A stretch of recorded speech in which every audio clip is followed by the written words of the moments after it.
We already have one video about using an I-cord to replace the original needle movement dampener in a Corona CN9 or any bulky Corona knitting machine.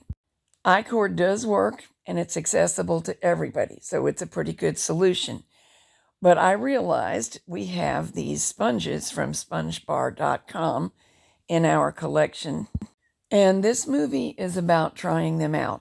We decided to try the pink one first, and this time we decided to completely remove the area that holds down or in the movement dampener.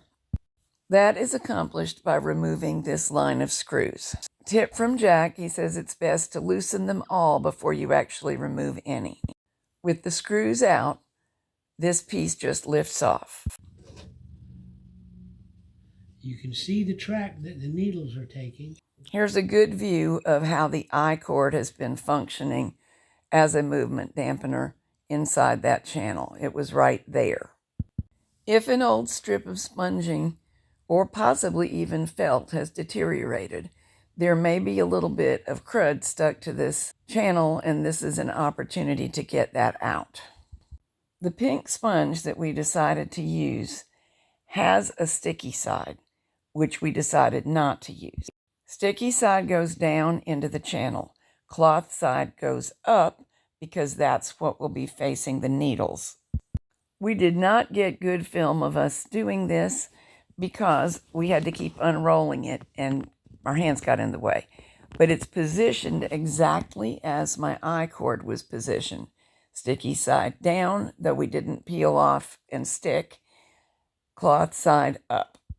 Holding the sponge in place with our fingertips, jockeyed the bar back into its original position and screwed it back down.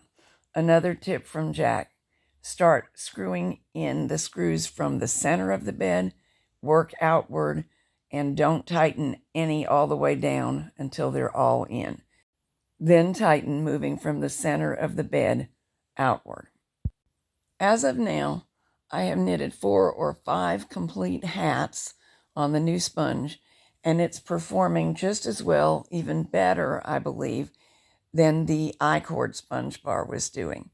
I was pleasantly surprised that the spongebar.com sponge fit the channel properly, and I don't believe that it will do so on the standard gauge Coronas, but it's awfully nice on the bulky.